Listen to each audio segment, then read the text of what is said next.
All right, welcome back, everybody. I have a new individual that I'm kind of excited. To be honest with you, he's got a face. If you're listening to the podcast, he's got a face that you look at that and you're like, oh man, I know this guy from somewhere. He definitely has that individual style. I welcome Jonathan, and I appreciate you being able to take the time to be able to share with us some of your stories, some of the things that are going on. We talked very, very briefly about some of the many twists and turns, and I know this is going to be a good one, especially when we talk about the narrative and the things that we believe versus the things. I know this is going to really kind of challenge some of the individuals that are listening. So again, thanks for being here. It's so good to be with you this morning. All right, so let's get started because I want to jump into this as quick as we can. Who is, and this is the way we start everything. So who is John? I mean, I know your full name, Jonathan, but you said you want to go by John, so we're going to call you John here. So who is John? Well, John is, at this point in life, is a writer. He is a husband, a father, retired minister, retired healthcare executive, and on good days, a child of God. And I think there's military in the background too, right? A little bit? Yes, I did. This was back during the Vietnam era, and I had 4 years in ROTC and then spent 6 years in the U.S. Army. So a lot of experience there. So this is really, truly going to be interesting because there's a lot of twists just in that little bit of identity that you've had over and in the green room, you said basically you kind of look at your career in 20-year segments. And so you've got things broken up into basically 20 years. So let's get started though with the what you thought life was going to be like. You know, especially growing up, you had a belief or a set of this is how I'm going to live. Yeah. Well, I grew up in a suburb of San Francisco. It is now Silicon Valley, but when I grew up there, it was not yet Silicon Valley, but it was becoming that. So a lot of highly educated, highly driven people on the cusp of creating new things. My father, quite simply, was a rocket scientist. He was a charter employee of the National Aeronautics and Space Administration, NASA, and everything he did was highly classified. And about the only story I remember Dad telling me, he came home one day from work and he said, "We did it." And, did what? He said, "We figured out how to get something back out of orbit, back to Earth." Every time they could send up satellites, they could send up, the Germans had figured that out pretty much during the 40s. But it wasn't until the late 50s till they figured out how to get something back through the atmosphere. We've got astronauts coming back later on today safely. Yeah. Well, he was doing equations on a slide rule, Oh, he could have used this computer, this iPhone, but he was doing it all by hand and doing it with a slide rule. So my dad was a rocket scientist. My mom was a school teacher, and I grew up in a high school of about 2,000 kids, probably 90, 95, 98% college bound. So that was the expectation. I still remember my senior high school English teacher saying, "My goal for this class is not one of you takes bonehead English when you go to Cal Berkeley." So that was the expectation. But I had an older brother who'd gone to college, and it was exciting to see his experiences. And I wanted to be like my older brother, and wanted to be like my parents, and wanted to get go to a good school and get a good education. So that's an interesting, because you bring up some interesting points there, because there's a desire, and I think it's a healthy desire to want to emulate those that are raising you. And they're your models, your parents and your older siblings and things like that. But at the same time, there's this level of expectation that you're mentioning here. Did that have an impact on you as a child and kind of looking at how your life was going to play out? that expectation of being just like mom or dad, or being like your school teacher was saying, you guys are going to go to a high college or one of the elite four or whatever was discussed there. Did that have an impact on you? Well, I would say it was a positive. It was an aspiration and a motivation. Mm-hmm. Uh, I never felt trapped. I never said, "Gee, I think I'll just kind of, uh, be a basket weaver or something like that, or uh, or do something kind of strange." Um, it was, I think I've always described myself as a very curious person. Okay. And by curious, I mean, I'm just curious about a lot of things. And, you bring up a new topic, a new thing, I'll check out a couple of books. I'll listen to some podcasts. My mind is a sponge, and I just love to soak up stuff. Mm. I never felt cornered, trapped, or in a trajectory that was counter to my inner being. At least, certainly not for many, many years. Yeah.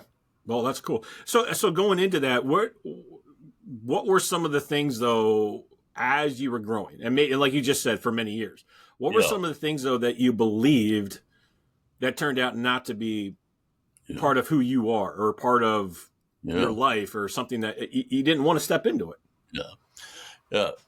My undergraduate degree is mathematics and economics, so we're all trying to come up with the most sophisticated model or equation to predict the future.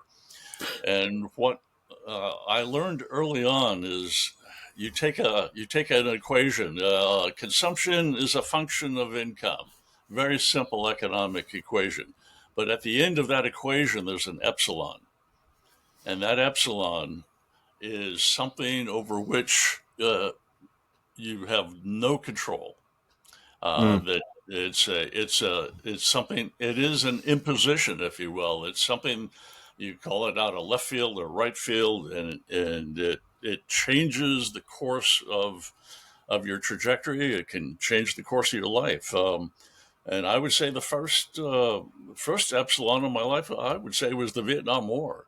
Mm. Um, it it put me on a path that essentially you know, what type of military service would I do? Or would I do like some of my friends and go to Canada? I had one person go to Sweden. He's now 50 years later, 60 years later, he's still in Sweden. Mm. I elected to serve. I elected not to go to law school. And just to be clear, because my dad went through Mhm. the same situation, just to be clear, Yeah, and some people I think honestly don't recall some of this stuff, yeah, but there was a draft at that time. We don't have a draft really much anymore, but at that time there was a draft, and when your number came up, you you, had to enlist. That was the reason why people were going to. And I think sometimes historically we do forget some of those things that happened during that time. So when that's you're talking about the fact of you had a choice to either basically go to Canada or go to Sweden or stay and enlist, it was due to the fact that you had a low draft number, or that your draft number was up and you were being called in. yeah. Yeah, again, my parents, both government workers, and Mm-hmm. service was important. Country was important, and don't hear me that I went in reluctantly. I did want to serve, but it did steer me off course for I can see 4 to that. Yeah, I mean, I totally can see that because you have a life plan, a thing, and this is. Did you call it an epsilon? Is that what it's called? Epsilon. Yeah, It's the little Greek letter there. yeah. So at So the this end of every epsilon in your life, and I love this topic because I think it's such a unique way of being able to approach this, and there is so it's a fact. Most recently, we've dealt with COVID as an epsilon. I mean, people had a plan and had a way that they were going, and this epsilon came in, and it's just like, nope, sorry, you're going to do something different because it's things outside of our control. yeah. So Yeah. So when you're looking at this whole pattern, this life, and what you're saying, what you learned, how did that impact your feelings, your belief, and the realization that, frankly, you can't control everything? I think what was important was to have a strong, a firm foundation. I mean, one can weather storms, weather the unknown when one has strong relationships, and I had a strong relationship with a wonderful woman, and my wife now, 55 years. I had good colleagues. Uh, I had found during college. I had found God, and became a regular churchgoer. We had a good, strong church, good pastors, good colleagues who mentored me in in life issues. Mm, So uh, I would hate to I would hate for anyone to go through life feeling alone. right. Uh, reach out to to your cohort.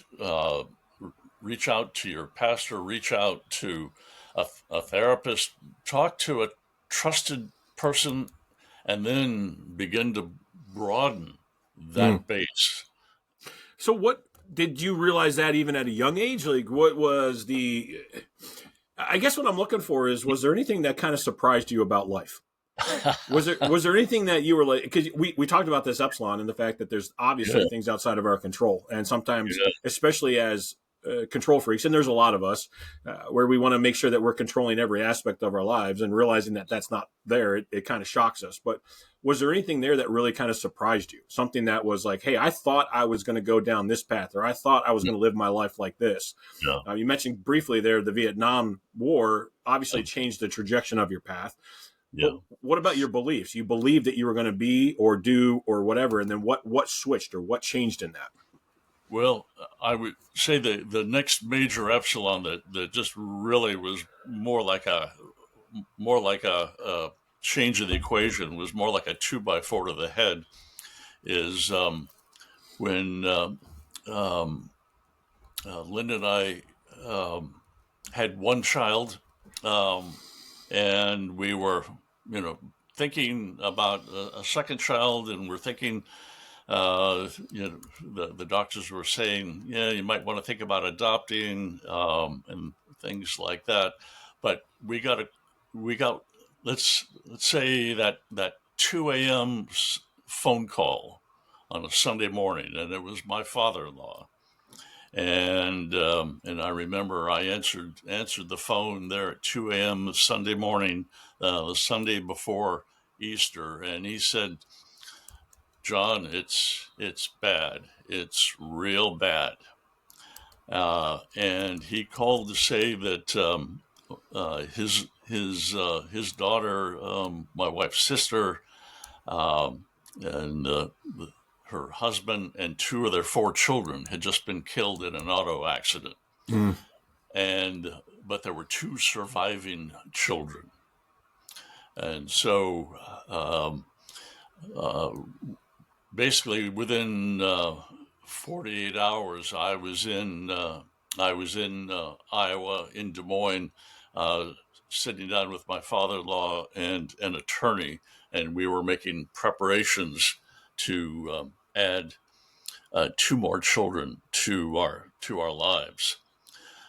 So that was again, that was the two by four to the head that in really what caught way? How is that? Because there's something you have. You have a complexity here, and I'm going to lack words to be able to kind of describe what I'm feeling personally. The complexity is obviously the incredible pain, the loss. There's a lot of loss there, versus the other aspect of you were in a unique position to provide for somebody that also had experienced loss and in this whole adoption process.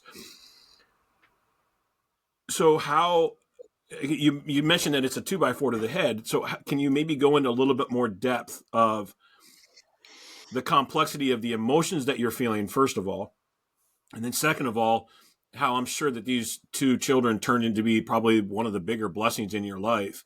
Mm-hmm. But yet the intensity of that loss of losing a sister and I'm sure a friend as well. Can you maybe touch a little bit on that? Yeah. You know, at that point, it was basically, it was like all engines stop. You know, Mm. we, any thought about the future essentially came to a halt. And at that point, it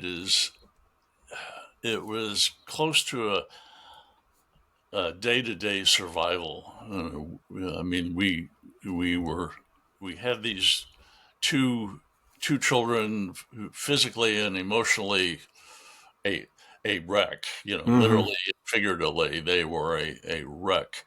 And essentially, any thoughts of career advancement, future, it was getting through the day. And again, as a as an economist, as one who at the time was essentially, I was a futurist, if you will, with my job. Uh, the contrast between my job and my life was very, very strong, because we were just trying to live at home and getting through another day. So that was very difficult to have sort of one mindset from 9 to 5, and then to Yeah. come home to another mindset of, you know, what did the kids do today? What do they need? What is life going to be uh, tomorrow? So I'm going to ask you a question, and feel free to say, "Hey, I'm not Yeah. comfortable answering that question." But as a man, your responsibility is to your wife, to Mm, your kids, to your job, and all of that responsibility, all of that weight yeah. was coming in. And when you, like you just said, when there's a conflict between my job, where I'm looking in the future and planning, versus I come home and suddenly now there is no future. It's just how do we survive today to get through Yeah. today. That contrast is pressure. That's stress. That's a lot of challenges that you have to make, or challenges of decisions of have to make on a daily basis. And then Yeah. you have to be there because I'm sure that your wife was with the kids all the way through the whole day, and the Yeah. challenges that she was leaning on you for support. Yeah. How did you get through as the man trying to handle all of that responsibility? And I know you said about the foundation, and maybe this will tie back in and having a good foundation, but how did you get through the responsibility of, one, work, which we know is necessary to provide; two, Yeah. is being there emotionally, physically for your wife; and then three is for the rest of the family with the kids? How did you make it through that? Yeah. Uh, and that's, someday I'll figure that out. I guess. It is amazing how you put a day and a day and a day. But um, I will share. I did rely heavily on my pastor and on our church, and I know we could not have done it without our faith community. Mm. And it was. I think many of us, we go to church. We get scrubbed, we get dressed. We look forward to a good Bible lesson and a good sermon and singing some songs. And church can be that many days, but but it, our the church also needs to be there in the storm, and that's through life's toils and tears there. And I was fortunate to have a wonderful minister who is now my neighbor. Oh, yeah. Uh, yeah, we've kept together now. We've been together for 40 years, and and it's that book. Why do bad things happen to good people? Yep. Uh, you know, um, God didn't do this to me. God didn't do this to us. That's, we came to that understanding, into that belief, and once one doesn't feel victimized, I think that's step one. I think so often, I think in life, in these difficulties, in these epsilons, uh, we come to a feeling of victimization. Why is life doing this to me, or why is um, my boss doing this to me? Why is my loved one doing this to me?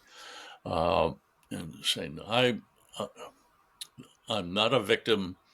I have a faith, and God is my advocate and my partner, and not my enemy. And that was beginning. That was the turn, the bend in the road, so to speak, in my life, as I began to ask these questions and began to come to new understandings. How did Um, you get there? Again, I oh, think this might be a slight deviation from our normal topic, but I think this is a good one. Call it a rabbit hole, whatever you want to do. But there are things in our lives, and we talked about the epsilon. So let me tie this together. Things in our lives that we are not going to be able to control. Things that are outside of any possibility that we could imagine would happen because we just don't think in that way. And whether it's COVID or Vietnam War, I mean, those are two examples. yeah, And we have in our society currently a prevailing attitude, theme, that when something does happen, I am the victim. And I can't believe this is happening to me. yeah. How do we get, as an individual, from that stage, from that first time that we get hit with this staggering news, whatever it may be, lockdown for COVID. Oh, you're getting drafted. Oh, there's a death in the family. Oh, now you're going to be a parent of two more children that you weren't expecting. Or whoever's listening, you put your words in there. How do you get from that shock of why is this happening to me to this first step of realizing whether you want to say God is my partner or the fact that I have to mentally get out of this victim stage. I am not the victim. I do have the ability to choose. How do you get from A to B? And I'm not a therapist on this, and all I can say is All I'm asking is your experience. I'm yeah, not asking for verbatim experience. It's like, what is your experience from getting from A to B? people, friends, people. Uh, we have two ears and one mouth, and when you use them in that proportion, it usually comes out for the better. And I talked to a lot of people, and I did a lot of listening, and I was fortunate. Even at work, we had weekly prayer sessions. We'd meet for breakfast like at 7 o'clock, and then we would each have prayer there before we left the restaurant for work. It community, my friend. It is. Don't go through this alone. You can't go through this alone. You will Mm. implode if you try, if you think you're going to do this by yourself. Um, get yourself a network. Get yourself a group of people. Virtual is good. It's a good resource, but man, there's nothing like touch, like holding hands in prayer. There's nothing like having hands on your shoulder. Nothing like a hug. And what can I do for you, friend?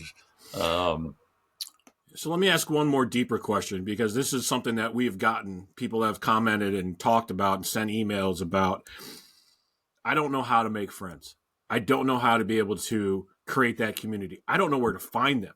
And, mm, and I'll be frank with you. I've actually had some 20-year-olds that have contacted myself personally. And the biggest complaint is I can't find people that are my age. I can't find people that are in the same area. I can't find anybody that has similar interests. How do you find your community? How would you suggest, especially in today's world? I think there's and I'll go one level deeper here. There's a book called Bowling Alone, and it yes, talks. Well, yeah, so you recognize that, yes. and Oh, it was back. Yeah, it's actually an older book. I think 2000s. I think is when it came out. But anyway, the point of the bowling alone is the fact that we've had a degradation in our society of the communities. We've split apart. We no longer do things together. Mm-hmm. And our society, especially, I would say that younger generation coming in, has almost lost the ability to create friends and to create community. It just doesn't happen as it used to. And whether it's electronic, whether it's I don't care what you want to say, the reasoning, the fact is that's where we're at. So if somebody comes to you and says, "Hey, I don't know how to do this. I don't know where to start. What would you tell that individual on how to get started in building, being part of a community, finding those friends that they could actually, what we would call doing life together? How do you start that?"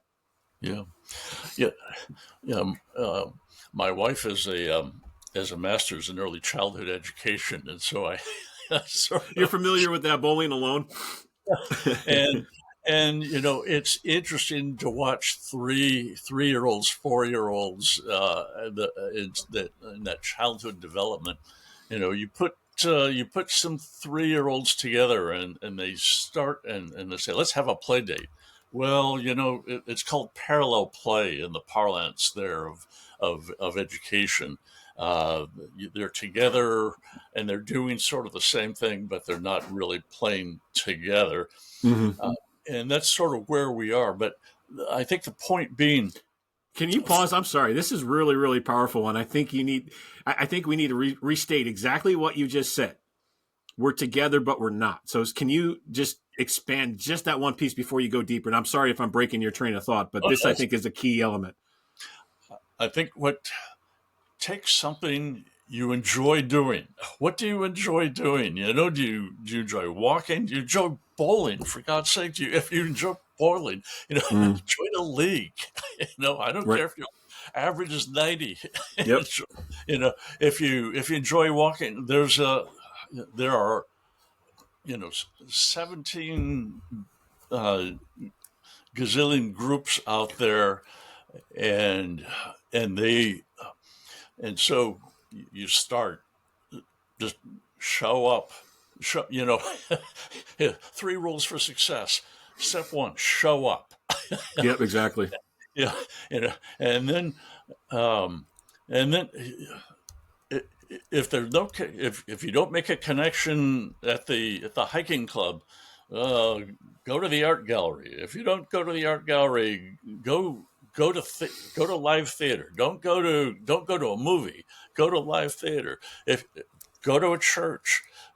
Go to where there are other people and observe, parallel play with them. I bet there'll be someone within the next several weeks. There'll be someone that you'll connect with in some fashion, and that connection may lead to a cup of coffee. It may lead to a date. It may lead to a lifelong relationship. But I love this parallel play. You don't know this, but like my main business is serious play. That's what I typically do. So when you're talking about parallel play, you're speaking the same language, and I'm just like, man, this is exactly what this is. And I love this whole concept and this whole idea because it does start with the parallel play. You're doing things together, and then it steps into some of these deeper aspects of what I would call the play component. And yes. that's a podcast for another day. But I'm just like eating this up because I think it's such a key. We don't do things in parallel with each other. And I think this is when I'm so glad I asked that question about how do you do community. That is absolutely the very, very first step. And yes, it's showing up, but it's the activity. So, and you could show up, not talk to anybody and say, well, I did what he said. Well, no, technically you didn't. You showed up and you kind of stood in the corner. If you're acting along with the parallel play aspect and this whole concept and you're doing things with each, community starts to just happen. I have coined a term, Tim. It's called introvertigo. Okay. And that's fear of falling into crowds. And I'm an introvert, and it is hard sometimes to say the the first thing. And it, uh, it's and this is where Mom, and Ann Landers say you got to be a friend to have a friend. Right. Those old cliches, but it can start.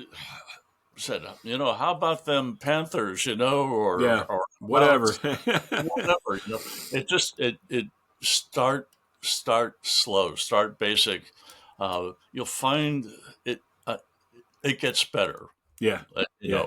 And it sounds so easy, but believe me, it is hard. But it starts. Get yourself out of the house, get yourself off the phone, turn off the podcast Yep. after the conclusion of this After you podcast, listen, yeah. and and go out and do something. Right. Um, and I can assure you with 99% probability, and there is an epsilon at the end, that eventually there will be someone with whom you will connect, Yeah. and you will be a better, stronger, more resilient person when you start doing that over and over again. I love that.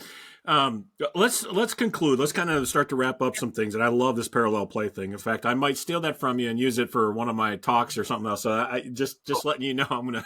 I love this concept here. But as we look at this, what do you do now to craft and write your narrative? And I know we didn't really dive into some of all the different things that you've done because I know you've had a lot of experiences. But through all of those experiences, what do you do now as a way to be able to say, I am going to leave this as my legacy? This is going to be the story of my life. Are there certain habits that you do on a regular basis? Is there a routine? Is there goals? Is there values that you aspire to? What is it that gives you the power to be able to say, this is going to be my legacy? I was not expecting that question. That's what it's all about. It's conversation. Surprise! Yeah. Here we go. Well, all right. Awkward moment.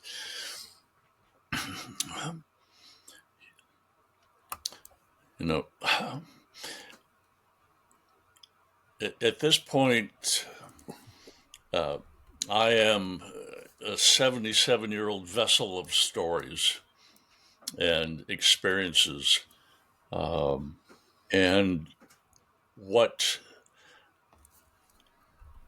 I am getting better at doing, and what I am leaving, beginning to set down for posterity, are the stories of that have meant so much in my life. I mentioned I've had 3 careers, and my third career as a writer is to take some of these most meaningful experiences that I have been the recipient of, or I almost said victim of, but recipient of, and put them into writing for others. It is amazing, whether it's in a sermon or in a blog or in a book. The most beautiful compliment I can get is, I heard that or I read that, and it really touched me. Mm. If you can touch someone and let them know you're not alone, other people have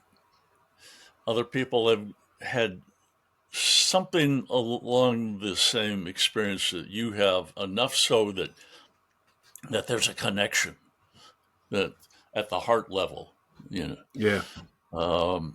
It's touching people heart to heart, through the word.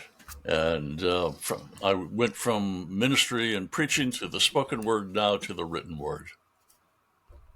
I'm not sure if I answered your question. You did. You did. I mean, that is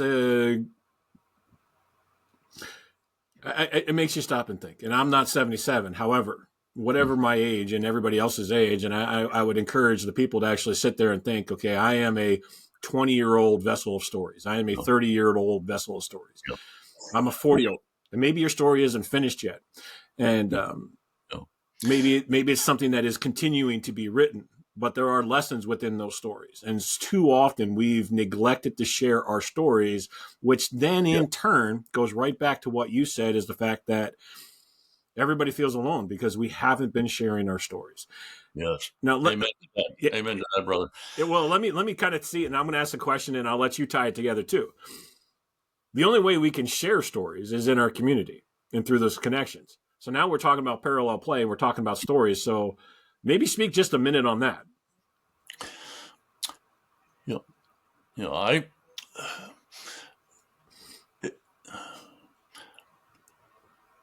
Finding that community. When I was in active ministry, of course, I had a congregation and I had colleagues. When I thought I wanted to begin to write, I got to tell you, just I went and found a community. There was a group a writing professor at Virginia Commonwealth University. There were about 6 of us, and we met, and we just started sharing our stories in that little group and writing them.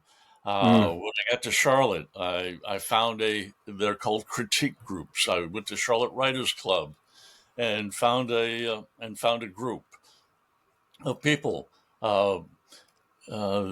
It's it's community. For people who don't like to write, when I do a book presentation, I always have a couple of giveaways of a blank journal and say, right, come on, people, you've got stories. When I look out on a group of 20 or 50 people, there are hundreds, if not thousands, of stories in that group. And some people say, I hate writing. Well, doggone, you've got one of these. And there's exactly. He's holding up a phone for those listening. And there's a talk to text. Yep. And you can put it on a blog. And you can share it with people. It's so sorry to be a broken record, but the community is where it's at. Jesus found 12 losers. Mm-hmm. To a certain extent, fishermen and tax collectors, and these were not up and comers. That's so true. These were everyday folks with everyday problems. Yep. A couple of fishermen working for Dad. They said, "Gee, come on, Dad," and Jesus said, "Come on, let's follow me. Let's form a new community." And I bet we can make a difference in this life. Yeah, I'm going to give you the opportunity. That may be the mic drop moment, but is there anything else you want to share with anybody if they walk away? Is there anything else that you would say, hey, don't forget this one piece? Maybe that was it. Well, that's community is important. Again, if you're a person of religion, a person of Christian faith, I always encourage my people to have 2 scriptures at the ready, one from the First Testament and one from the New Testament. And my 2 scripture lessons, Genesis 12, when God calls Abram to leave his home, leave his family, and go to a place that I will show you. He didn't say where he's going. I'll show you there. And God said, I am blessing you so that you might be a blessing. Okay, so remember that you have been blessed to be a blessing. From the First Testament, from Jesus now, I always find it interesting. What was the first word Jesus said, and what was the last word Jesus said? Well, in Jesus' first sermon, the first word of his first sermon was today. So I put those 2 scriptures together and I said, be a blessing today. Be a blessing today. So uh, you it's not you can't really bless yourself. You got to bless someone else. I got you. Be a blessing. Find someone and bless Yeah, them with your presence today, love and it. that that would be my counsel for having a meaning filled life. No, I love it. I love it. All right. So, how can people get in contact with you? Let's say something resonated. I know you have a book that's out, and how can people get in contact with you? JonathanHeaslet.com is my website.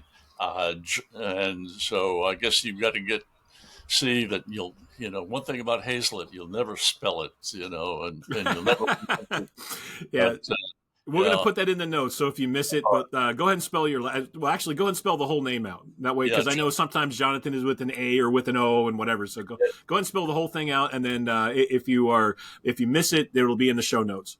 all right. So Jonathan, JonathanThan, and Heaslet is HEASLET, JonathanHeaslet.com, or email is just JON@JonathanHeaslet.com, and that will get you to me.